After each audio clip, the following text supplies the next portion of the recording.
प्राचीन काल में अयोध्या राज्य का राजा विक्रम अपनी बुद्धिमानी और पराक्रम के लिए प्रसिद्ध था।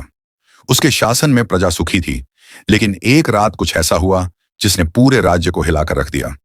एक रात राजा विक्रम अपने महल की छत पर टहल रहे थे, जब उन्हें जंगल की ओर से अजीब सी रोशनी दिखाई दी। रोशनी रह रहकर बुझ रही थी, जैसे कोई संकेत दे रहा हो। राजा को यह अजीब लगा, लेकिन उन्होंने सोचा कि यह कोई भ्रम भी हो सकता है।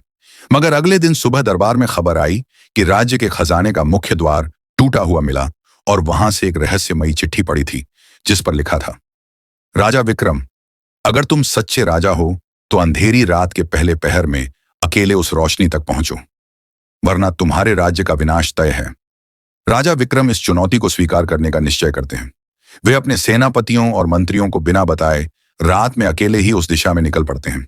जैसे ही वे जंगल में पहुंचते हैं, उन्हें दूर से वही टिमटिमाती रोशनी दिखती है।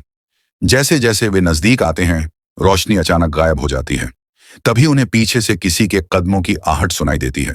वे झट से तलवार निकालते हैं, लेकिन वहां कोई नहीं होता। अचानक हवा में एक धीमी सरसराहट गूंजती है, मानो कोई कुछ कहना चाहता हो।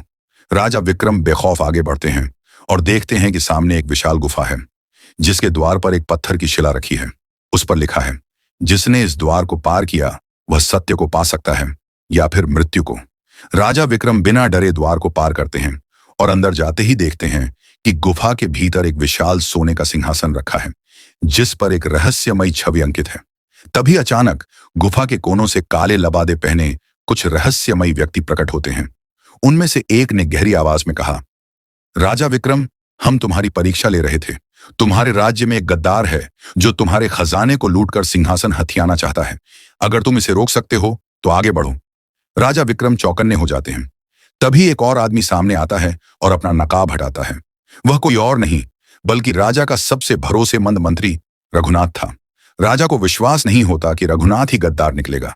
वह बोलता है, महाराज, मैं ही वह हूं जिसने खजाने का द्वार तोड़ा ताकि तुम्हें इस गुफा तक खींच लाऊं।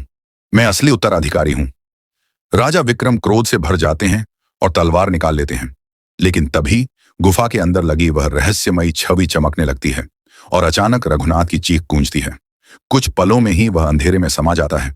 गुफा की दीवारों पर एक आखिरी वाक्य चमकता है, जो सच्चा राजा होता है उसे सिंहासन खुद चुनता है। राजा विक्रम समझ जाते हैं कि यह कोई साधारण गुफा नहीं थी, बल्कि उनके पूर्वजों की आत्माओं का एक दिव्य स्थान था, जो सच्चे उत्तराधिकारी की परीक्षा लेने आया था। राजा बाहर निकलते हैं और अगली सुबह जब वे महल लौटते हैं तो सबको बताते हैं कि गद्दार पकड़ा गया और राज्य अब सुरक्षित है।